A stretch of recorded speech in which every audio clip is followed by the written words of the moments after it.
One of the biggest issues I see with most home service business owners, whether it be landscaping, construction, cleaning, is the fact that they focus on so many different things in their business that nothing gets done.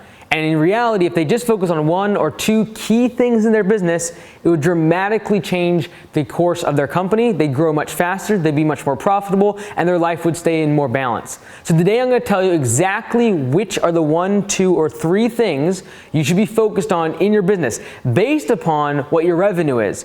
Because if you're doing under $500,000 in annual revenue, there are certain things I think you should focus on. And if you're doing above $500,000 in annual revenue, these are certain things I think you should focus on. Now, I'm going to break it down to the 3 driving forces in the business, and that is systems, KPIs, key performance indicators, and lead generation. This could be marketing, sales, but lead generation, bringing in more leads. How are you going to do that? You need to have a strategy for each one of these, and based upon your revenue, that is what you need to be focused on. And that thing exclusively, not what kind of trucks you have and all these other little things that can distract us from your website and this and that. These are not the types of things that you want to have 500 things on your plate. You need a singular focus.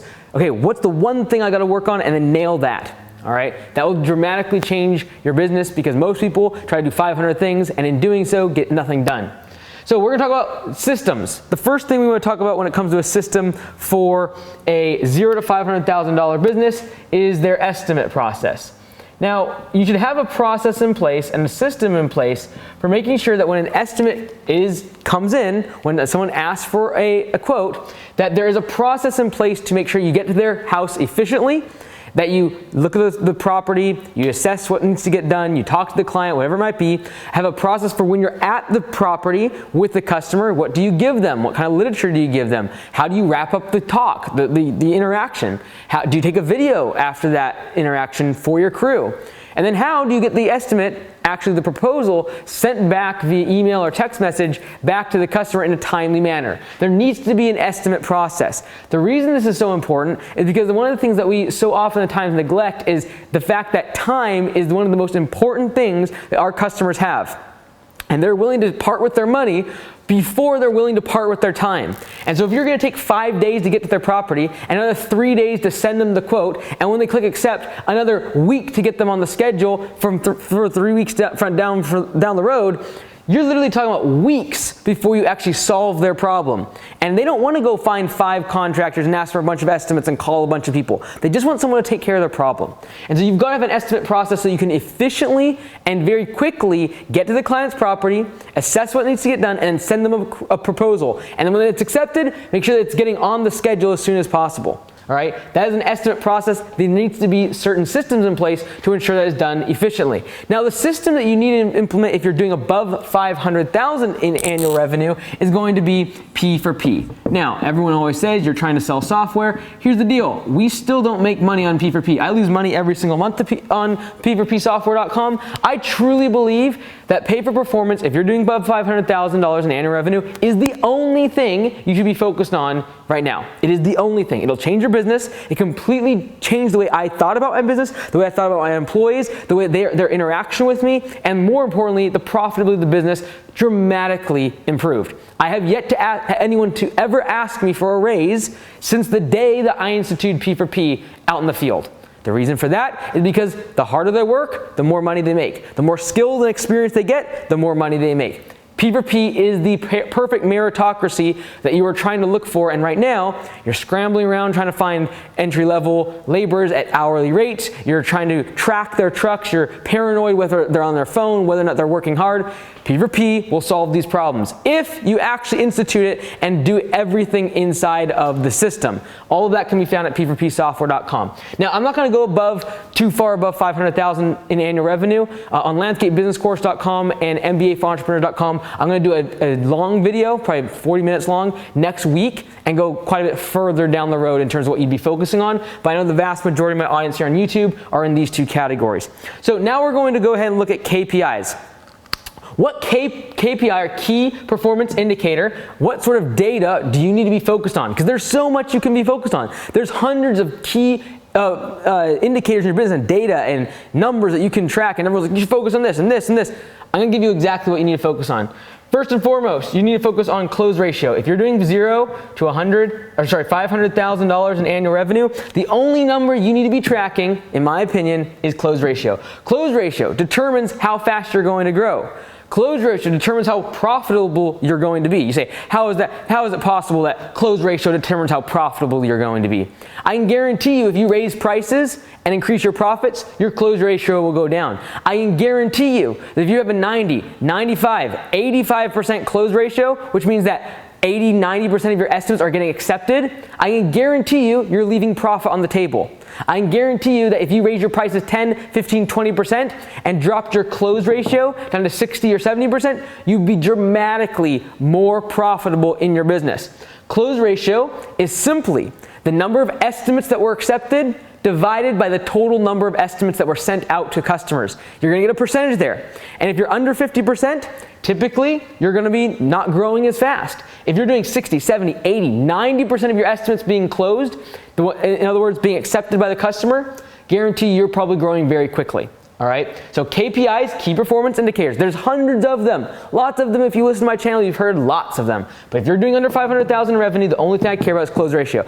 By the way, it also tells you, is a very good indicator of how good you are at selling. It also is somewhat indicative of how well your estimate process is ran. Because if your close ratio is way too low, the first place I'm looking at is the system of your estimate process intact. Because getting that estimate to the customer as quickly as possible, typically that's the contractor who gets the bid. Now, when we talk about KPIs for larger companies doing over $500,000 in annual revenue, the one thing I want you to focus on is attrition. All right? Attrition is not sexy. Attrition is like the defense on a football team. No one really cares about it, but it actually wins championships. Defense wins championships. Not sexy, not fun. We all want to talk about getting new customers, but what we don't want to talk about is attrition.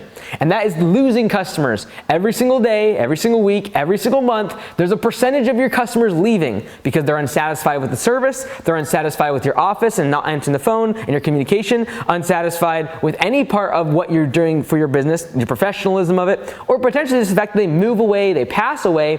These are a lot of different things that lead to attrition, and in some industries, 20, 30, even 40% annual attrition of your recurring customers can easily happen. You need to track that number because ultimately, if you're building a recurring base of revenue, is the deciding factor of how much you'll need to spend on marketing or how many leads you'll need to put in the top of the funnel just to keep your revenue the same. Because I can guarantee you, if you're losing 20, 30% of your customers every year due to natural attrition, people move, people pass away, people sell their house, people quit service.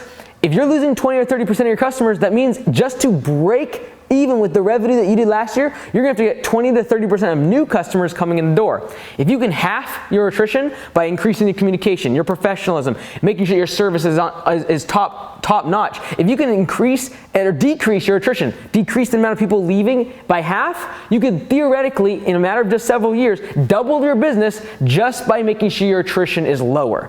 All right, the number of people leaving every single day, every single month, and every single year. Let me really quickly just write down here what these KPIs are. So close ratio is number of estimates accepted, so positive, divided by total estimates. All right, over here we got attrition, which is going to be customers that have left, they went bye-bye, they left your business, they're no longer a recurring customer, divided by total recurring customers. All right, that's going to give you your percentage in any given day, week, month, or year of customers that are leaving to attrition. Extremely important because the larger your business gets, that number starts to get inflated, and all of a sudden you're wondering why you're not growing anymore and you're at 5, 6, 700,000 annual revenue. You've been there for 5 years. Why? Because 20, 30, 50% of your customers are leaving every single year, and therefore you're just churning customers every single 6 months, 12 months, and you're never able to grow. All right, let's talk a little lead gen, making more customers. This is the offense. This is the thing that people like to talk about, and that's why I put it last, because this is what everyone wants to like. I want more customers, when in reality, fixing these problems, honestly, a lot of times gets you more leads. Better word of mouth, faster estimate process, better close ratio, getting your employees on track, and making sure that they are professional and efficient throughout the day. They're not slacking off, taking naps. They're a good professional representation of your brand, and making sure that you don't lose customers, honestly, fixes a lot of the lead gen issues. But because that's what everyone wants to talk about. Let's talk about lead gen. The number one thing you can do if you're doing between 0 and 500,000 in annual revenue is getting a great website.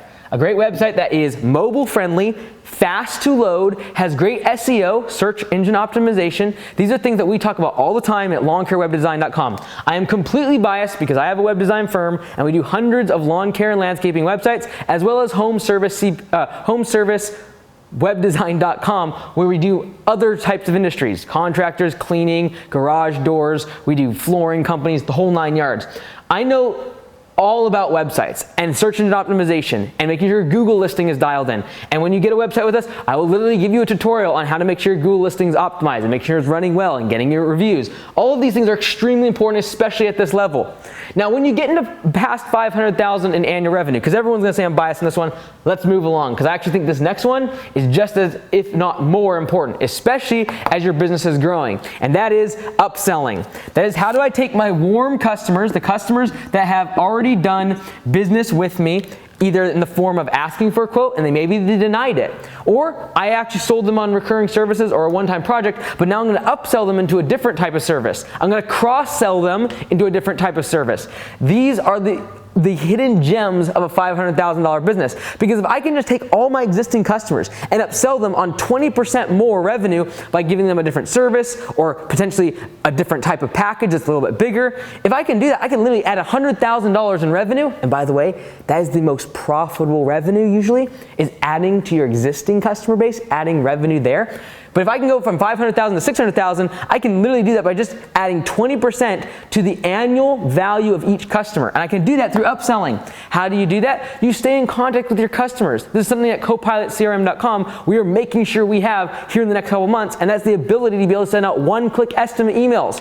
When you send an email out to a customer, they click on one button, and they are able to initiate the process of asking for a quote. They don't have to respond back to you. They don't have to call you. They don't have to fill out a form. This can all be done, and I don't care if you use Copilot, by the way. Just upsell people. Keep your customers warm. Send them a monthly newsletter. Talk to your customers. Make sure that you are staying in touch with them, so that way when there is leaves on the ground, you can send them an email and they ask for a quote.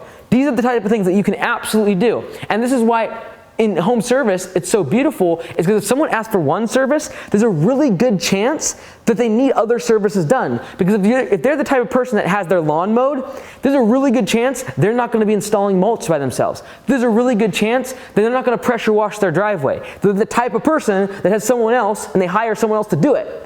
And so that's your opportunity to upsell customers. You can do this at all stages of size of business, but at this size, it starts to really move the needle when you start getting above 500,000, because you can move tens of thousands, hundreds of thousands of dollars worth of revenue without getting any new customers. Just upselling the existing customer database that you have that are already warm or hot leads. People who've already contacted, already raised their hand and said, I need service at some point. Even if they rejected your offer, that's fine. Or potentially even people that you've done work for. These are the best leads. Stop neglecting them. Stop focusing on the next shiny thing, getting more leads and Facebook ads and Google ads. I guarantee you a website and upselling will absolutely demolish any other lead gen, Facebook, Google ads, whatever it is. You have a great website and then you make sure you upsell the customers inside your database, you will absolutely have a fantastic business. Now, if you're much larger, if you want to get more in the weeds, landscapebusinesscourse.com and MBAforentrepreneurs.com, links are in the description. Go to MikeGandes.com, check that out too. I'll be making a much longer, in-depth video about this next week on the course. Thanks so much.